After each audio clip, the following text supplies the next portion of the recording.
For this lesson, you need to open the sample file Mortgage Calculator 1 from your sample files folder. In this lesson, we're going to add some controls to a form. Because form controls are a very advanced feature of Excel, Microsoft hides them from normal users. You need to add a Developer tab to the ribbon in order to reveal them. The easiest way to do this is to right-click in a blank area of the ribbon and select Customize the ribbon from the shortcut menu. And you can see that all of the main tabs are enabled on the ribbon except the Developer tab. So I'll check the Developer checkbox and click OK. And you can see that a Developer tab has now appeared on the ribbon. I'm going to replace the Deposit text box in row 5 with a Group Box control and Option button controls. So I need a little more room on the form. I'll begin by deleting row 5, and then I'll insert 2 rows so that I've got 4 clear rows between the property price and the arrangement fee. And now I'm going to add a Group Box control. To do that, I'll click my new Developer tab on the ribbon, and in the Controls group, I'll click Insert. And you can see that there are 2 sets of very similar controls, Form controls and ActiveX controls. The Form controls are designed to be used without any understanding of the Visual Basic for Applications, or VBA, programming language, while the ActiveX controls are intended to be used as part of the Visual Basic programming environment. Unless you have Visual Basic programming skills, you'll probably not find a use for the ActiveX controls. You're going to learn a little more about VBA's relationship with Excel in lesson 9.10. So I'm going to choose a Group Box control from the Form Controls section of this dialog. I click on Group Box, and then I hold down the Alt key on the keyboard. By holding down the Alt key, the Group Box will snap to the corner of the cells that I draw the Group Box in. You'll see this happening now. I'll position the cursor close to the top left corner of where I want my Group Box to be, and then click and drag, and you can see that the Group Box is snapping to the corner of the cells. And now I'll release the mouse button. And I'll give my Group Box a name. To do that, I'll click on Group Box 1, and I'll change the caption of the Group Box to Deposit, and I'll add a colon. So that you can see where we're going with this Group Box, I'll now paste a graphic of the finished item next to the Group Box I'm building. And you can see that my Group Box is going to contain 6 Option button controls, allowing the user to select a deposit from 5% to 30% in increments of 5%. So let's now add those Option button controls. To do that, I click Developer on the ribbon. In the Controls group, it's Insert, and from the Form Controls group, the Option button control. I click, and now I'm going to draw an Option button control inside my Deposit Group Box. Now there's a few important rules to remember when you do this. First of all, the border of the Option button cannot cross the border of the Group Box. If you do that, then the Option button control won't work properly. Also, keep your Option buttons small because you don't want them to overlap. And it's really important that you add them in the right sequence. 5% first, then 10%, then 15%. You're going to see why that's important later in this session. So there's my first Option button, and now let's add the others. So Option button, draw it alongside, that's my second button. Another Option button, that's the third one. Another Option button, there's my fourth one. Another Option button, there's Option button number 5. And finally, we'll have Option button number 6. Now the Option buttons don't look very neat at the moment, but don't worry about that. We're going to automatically align them later. Now I'm going to add labels for my Option buttons from 5% to 30%. And to do that, I need to double right click each option button. So I'll double right click the first option button and type 5%. Double right click the second, and that's 10%. Double right click the third, that's 15%. Double right click the fourth one, that's 20%. Double right click the fifth, that's 25%. And double right click the last option button, that will be 30%. I've now added captions for all of my option buttons. Now I'm going to test the option buttons, because if any of them have overlapped the boundary of the group box, they won't work properly. To test them, I'll click on 5%, and when I click on the 10% option button, the 5% button should extinguish. That's worked, that's worked, that's worked, that's worked, and so's the last one. So all of my option buttons are working correctly. Now I want to space, size and align the option buttons. Now you could align them simply by double right clicking an option button and then use the arrow keys on the keyboard to move them around, but you won't be able to perfectly align them in this way. To give your form the most professional appearance, you'll want to do this automatically. Before I automatically align and space the option buttons, first I'm going to make sure that they're all the same size. To do that, I'll right-click on one of the option buttons and select Format Control from the shortcut menu, and then I'll click the Size tab. And I can see that the size of this option button is 0.24 high and 0.33 inches wide. On your system you may see centimetres here instead, depending upon your locale settings. So I'll make a careful note of those two numbers, and then I'm going to automatically size all of the other option buttons so that they're the same. To do that, I'll first click Cancel to remove the Format Control dialog, then I'll hold down the Control key on the keyboard and I'll right-click on each of the option buttons in turn.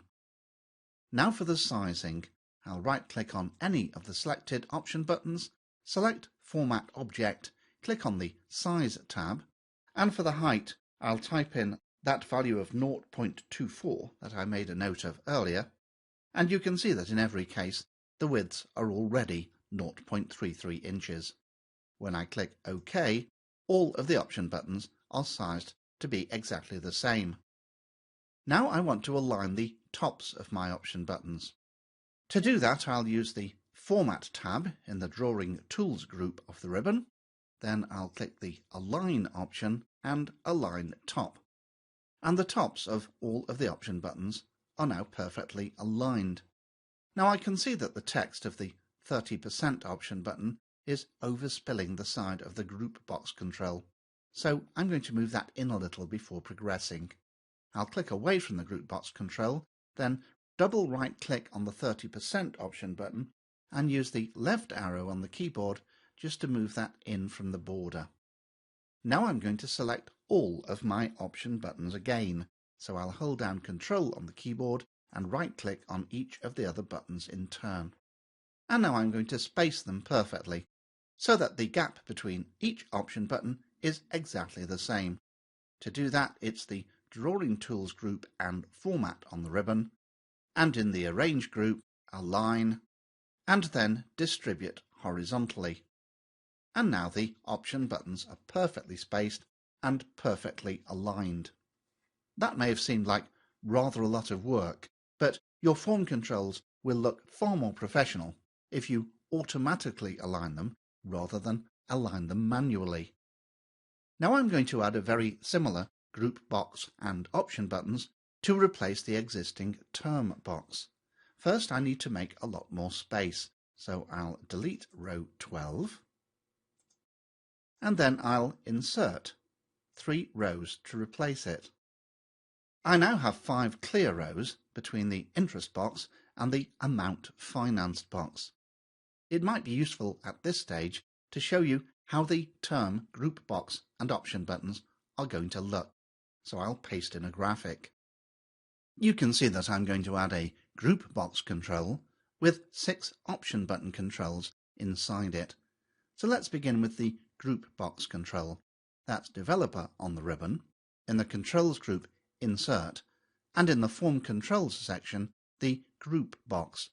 I hold down the Alt key to make the group box snap to the cells, and then starting in the top left corner, drag down towards the bottom right corner. And there's my group box. Now I'm going to click once on Group Box 8 and give the group box the name Term, followed by a colon. Now I need to add those option buttons. And remember that the option buttons mustn't overlap the sides of the group box, and I need to add them in the correct order. That means 5 years first, then 10, then 15, and so on. So, Developer on the ribbon, Controls Insert, there's an option button control, and I'll put that just to the top left of the group box. Now the next option button in the center top of the group box. The next option button will go to the right top. The next option button will go to the bottom left. The next option button will go bottom center. And the final option button will go bottom right. Now I'm going to test those option buttons just to make sure none of them overlap the side of the group box. So I'll click on the first, that's good. When I click on the second, the first should extinguish. That worked well. 3, 4, 5 and 6. And I can see that all of the controls are working just fine. Now I'm going to add the captions to the controls. So double right click, 5 years. Double right click and 10 years. You can see I can't see all of the text yet, but we'll attend to that in a moment. Double right click and 15 years. Double right click and 20 years. Double right click and 25 years. Double right click and 30 years. Now I'm going to resize all of the option button controls. You can see that at the moment none of them are wide enough to show me the text within them, so I'll need to resize at least one of them. I'll double right click on the 25 years option button and then just drag the border out a little so that I can see years. And then I'll look at the size of this option button control. So I'll right click on the 25 years option button, Format Control, Size tab, and I can see it's 0.22 inches high and 0.73 inches wide. And once again, I'll make a careful note on a piece of paper of those sizes. Now I'll select all of the option buttons. To do that, I'll hold down the Control key on the keyboard and right-click on each in turn. And now I've selected them all, I'll release the Control key and right-click inside any of the selected controls. And I'll select Format Object once again and the Size tab. For the height, I'll type 0.22, the value that I remembered from earlier, and for the width, I'll have 0.73, as I noted earlier. And then I'll click OK, and you can see that all of the option buttons are now of a reasonable size. Now I need to space and align the option buttons. I'll begin with the top row. I'll double right click on 5 years, hold down Control, right click on 10 and right click on 15. And the first thing I'm going to do is align the tops of these three controls. So Drawing Tools Format on the ribbon, in the Arrange group Align and Align Top. And now I'm going to get the spacing perfect so that the gap between each control is exactly the same. So Drawing Tools Format Arrange Align once more, and this time distribute horizontally. Now I need to make the three lower controls perfectly line up with the three upper controls. So I'll double right click on the 20 years option button control, hold down Control on the keyboard and right click on the 5 years option button control. Drawing Tools Format tab on the ribbon and in the Arrange group Align, and this time I'm going to align the lefts of the option button. So I'll click Align Left. This time I want to align 15 years and 30 years. And I think I want to make the lefts line up this time, because 30 years is a little too far to the right. So I'll double right-click on 30 years, hold down the Control key, and right-click on 15 years. Then Drawing Tools Format on the ribbon, in the Arrange group Align, and this time Align Left. Now I know that my 30 years and 20 years option button controls are lined up with 15 and 5, I can equally space and align the tops of all of the option button controls on the bottom row. So double right click on 20 years, hold down Control, right click on 25, right click on 30, Drawing Tools Format on the ribbon, in the Arrange group Align. First of all I'll align the tops, and then I will distribute horizontally. And now the option button controls are perfectly spaced and perfectly aligned with each other. Now that I've completed the form, I'll delete those two graphics that I added. And all that remains for this lesson is to save your work, and I'm going to save with the new name Mortgage Calculator 2, and as usual I'll save to the folder above my sample files folder. I click the Save button, and you've now completed Lesson 9.1. Add group box and option button controls to a worksheet form.